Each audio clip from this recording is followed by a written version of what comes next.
بسم الله الرحمن الرحيم. السلام عليكم ورحمة الله.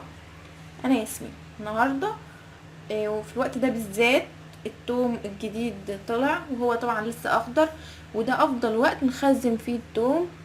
ليه؟ علشان حاجات كتير جدا بيبقى لسه اخضر، يستحسن اللي هنخزنه بنجيبه اللي هو الاخضر قوي.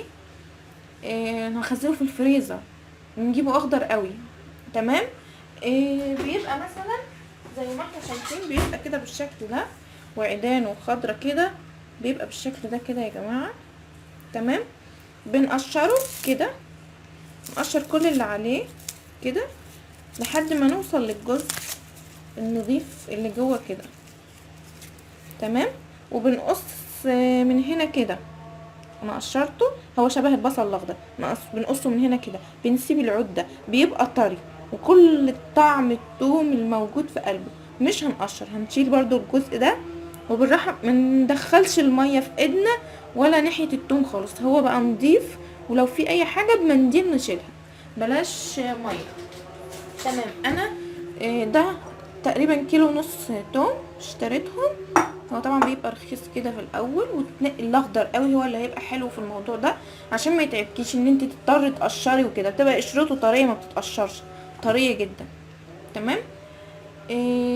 كل اللي احنا هنعمله خلاص جهزناه على الكبه، وهنفرمه. هنضيف له معلقتين كبار زيت نباتي، زيت نباتي عادي، بلاش زيت ذرة ولا اي زيت تاني. معلقه كبيره ملح خشن، ملح خشن بنضيفها بس بعد ما نفرم، نقلبها يا دوب تقليبه معاه. الزيت والملح، الملح بيحفظ، وكمان الخشن علشان لما نيجي نطلع منه بيطلع بسهوله. ده شغله اختياري، يعني دي حاجه اختياريه. فلفل حامي بفرمه معاه، دي حاجه عايزه تحطيها حطيها، مش عايزه تحطيها هي بتدي طعم حلو. انا بفرغه من البذر، بيقعد معاكي في الفريزر قد 8 شهور. هفرمه واوريكم شكله عامل ازاي. رجعنا مع بعض، انا فرمته وزي ما انتم شايفين. انا بس لسه جوانته علشان الريحه. انا زودت معلقه وهو بيتفرم، وهزود الباقي كده عليه وهقلب كده. وعندي الاكياس بتاعتي، او ممكن لو عندك من اللي هي بتاعت التلج مستغنيه عنها، لان بصراحه ريحه التوم بتبقى صعبه. ممكن تعمليه مكعبات، بس بتهيألي مكعبات يعني بتبقى كبيره على الاكلات.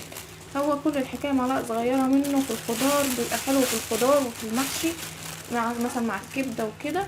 لكن في اكلات بتبقى عايزه توم فريش، مثلا زي الملوخيه. لما تيجي تجيبي توم هتخزنيه يعني بره مش في الفريزر، تنقي التوم الناشف مش الاخضر. تمام. انا عملته بالشكل ده كده، وببططه بحيث اعرف اكسر منه حتت لما انا اجي اشتغل فيه. بس شكرا ليكم، متنسوش تعملوا شير للفيديو. السلام عليكم.